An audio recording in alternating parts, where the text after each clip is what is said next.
The National Geographic Channel. Because if you tie one and it comes wrong, you're going to get a whole pile. It's going to drag you right out the boat.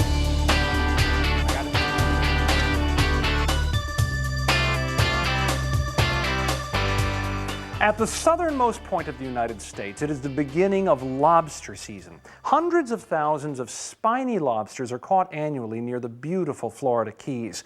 But lately that catch has been down, prompting concern among those who rely on them and action from the state. Yeah, come all the way across with that rope.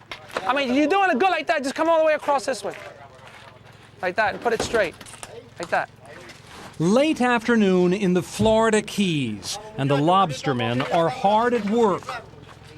It'll probably be that row and a little bit on the other one, and that's it. On dozens of boats here, crews are loading hundreds of these old-fashioned, heavy wooden traps. One more after this one.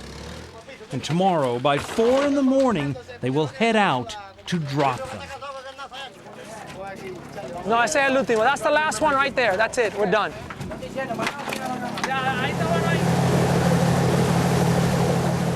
Where you want to go to the buoy and come here? Charles Carter has been doing this for 45 years. The start of lobster season is always tense, even for a veteran. All right, Charlie, look, we're going to get ready, eh? All right. That's good. Don't get too close. When that buoy swings on the chain, we don't want to get on the end marker. All right, you ready? Yeah. Watch the trap. Watch it pull. The other ones are already anchored on the bottom. Here we go. End marker. Go, go, go. Let it go. Watch your feet, watch your feet. Let it go. With this type work, you got to be real careful because if a man gets tangled up, he could possibly drown before you can get him back. You set down with the tide so the ropes stay tight. You can tell if they're tight or not like that. That's what happens to somebody that's not paying attention. They do just like that, off the back of the boat. Watch your feet, Junior, we got one more. It's just starting out. The crew's not all synchronized together, you know. They have to get the system down where everybody's working together. That way it makes it where one man knows what the other one's thinking and doing. It makes all the difference in the world. But first week jitters are not his only concern. New state regulations have him fishing with fewer traps this year than ever before. Scientist and lobster researcher Douglas Gregory works as an intermediary between the lobstermen and the state.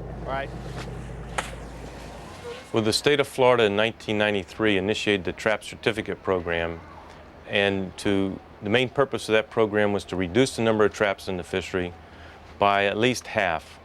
And we're down to 40% now. From the million traps that were in the water at that time, we have about 540,000 traps in the water now. The state hopes to ease fishing pressure on the lobster population, decrease the damage to coral by the traps, and reduce the hazards for recreational boaters. The difficulty in going to a limited access fishery or this trap reduction program is the transitional period.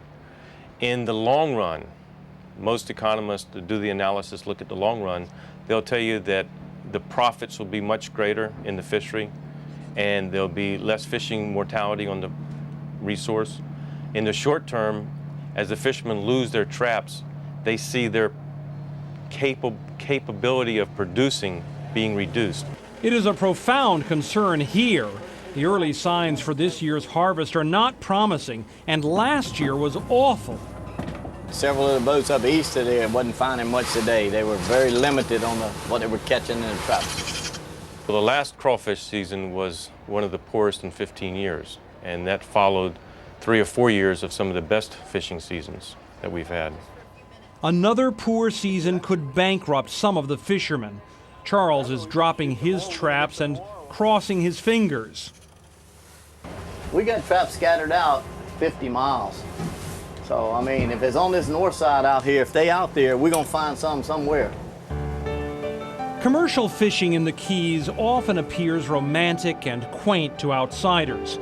But this year, it will bring $60 to $100 million into the local economy, putting lobsters on dinner plates across the U.S., in Japan, and France.